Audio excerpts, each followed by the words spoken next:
Beternak saat ini memiliki banyak sekali tantangan. Lahan yang sempit, kualitas dan kuantitas pakan hijau yang semakin sedikit, menambah aktivitas peternakan perlu dipertimbangkan. Melalui pelatihan di Desa Hegar Manah, Fakultas Peternakan Universitas Padjadjaran memberikan pelatihan pakan ternak dalam rangka program ketahanan pangan dan hewani.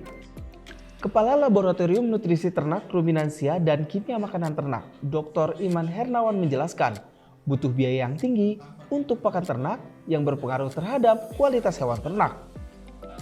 Pakan itu 60-80% merupakan biaya produksi.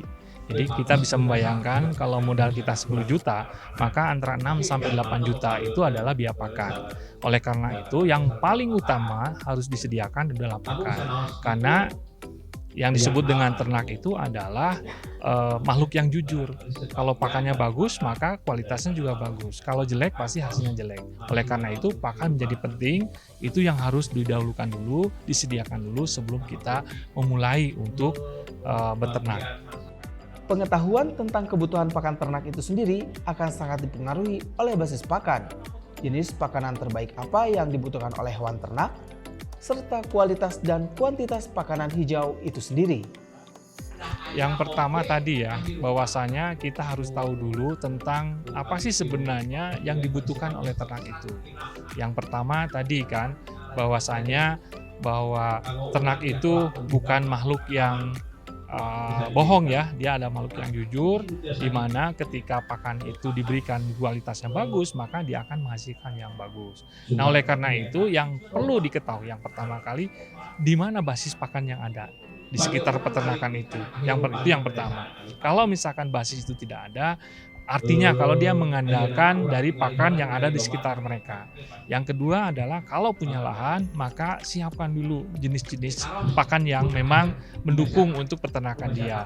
Ya, pertama tentu kalau untuk ruminansia itu adalah hijauan pakan. Maka hijauan mana yang paling bagus, pertumbuhannya bagus, kualitasnya bagus. Kemudian bagaimana produksinya? Kemudian dihitung, kalau ternaknya sekian ekor, berapa ketersediaan? Cukup nggak dalam setahun itu lahan itu menghasilkan hijauan yang bisa mendukung perkembangan dari domba tersebut atau hewan ruminansia itu.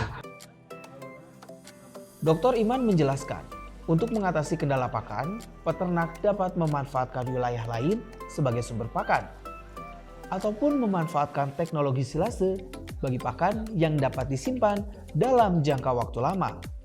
Kita melihat dulu bahwa lokasi ternakan itu di mana. Kalau misalkan lokasi peternakan itu memang di daerah konsumen, tanda kutip dia konsumen itu biasanya lahan tersempit, itu yang pertama. Yang kedua, tidak mungkin didirikan ternak secara besar-besaran, artinya ini kaitannya dengan lingkungan dan sebagainya, itu yang pertama. Yang kedua, kalaupun misalkan daerah pemukiman itu bisa dilakukan, lahannya bisa nggak? Karena lahannya pasti mahal. Sementara untuk beternak domba itu, kalau misalkan berbasis hijauan, otomatis harus lahannya luas karena dukungan hijauan. Oleh karena itu ada dua cara. Yang pertama adalah dia bisa menyewa di luar komunitas dia, artinya di lingkungan perumahan padat, artinya bisa menyewa, kemudian dia tidak secara langsung untuk mendapatkan hijauan setiap hari. Artinya dengan teknologi itu bisa kita panen di tempat yang lain, kita sewa lahan di tempat yang lain di luar pemukiman dia, kemudian kita panen, kita olah untuk bisa disimpan untuk diberikan dalam waktu 6 bulan. Jadi bahwa konsep peternakan itu harus setiap hari ngarit itu bisa kita gagalkan, kita bisa atasi dengan cara tadi kita bisa melakukan budidaya hijauan di tempat yang lain, di sana kita panen, kita proses dengan teknologi sehingga bisa diawetkan dalam waktu 6 bulan sampai 1 tahun, baru nanti kita bawa ke lokasi sehingga domba-domba itu bisa diberikan makanan setiap hari tanpa harus dia melakukan proses pengaritan. Jadi dengan cara seperti itu, waktu yang harusnya digunakan untuk menyabit rumput bisa digunakan untuk pekerjaan-pekerjaan yang lebih produktif, ya seperti itu dengan teknik tadi. Jadi ada istilah sekarang ini bahwa peternakan tanpa lari. Nah, itu teknologi proses yang sederhana untuk melakukan fermentasi yang tidak membutuhkan proses yang rumit. Itu yang pertama, alat sederhana, dan bisa menyimpan dalam jangka waktu yang panjang.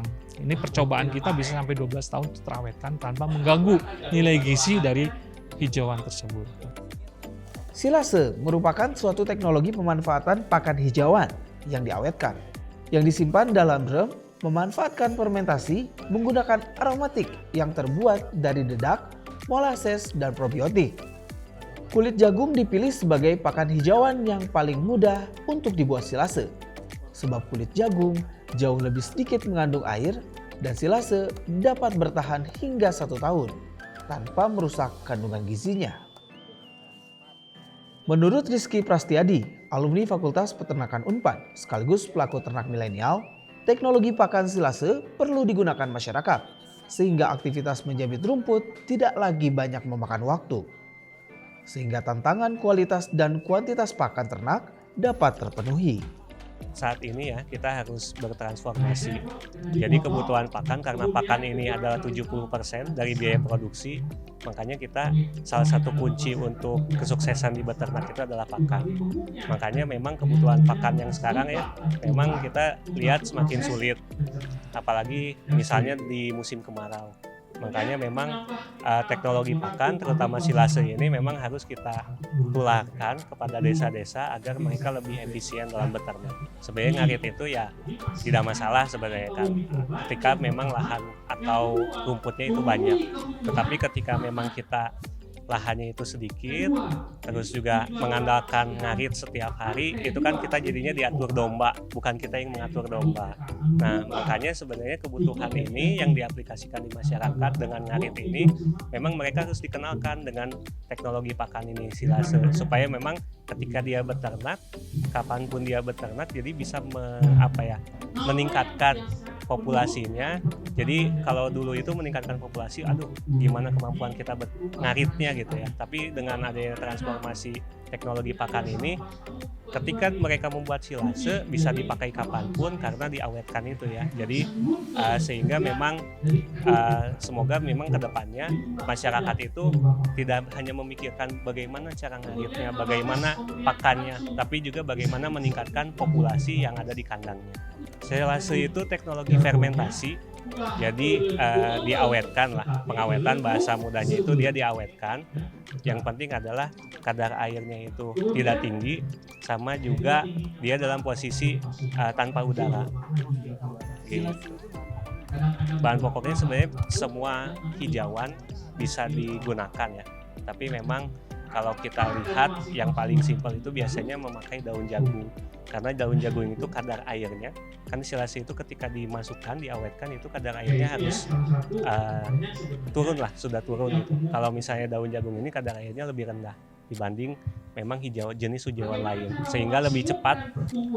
Kalau misalnya kita langsung diarit ataupun langsung dicacah gitu ya, ataupun langsung dicopper, itu langsung bisa diawetkan gitu. Jadi lebih efisien lah, terus lebih simpel gitu. Jadi bisa langsung dipotong saat itu juga, bisa langsung diawetkan saat itu juga, tidak usah diangin-angin, diturunkan dulu kadar airnya gitu. Bagaimana? Anda tertarik menjadi peternak milenial? Dari Sumedang, Jawa Barat, Aras Arafani, Bayu Murti melaporkan.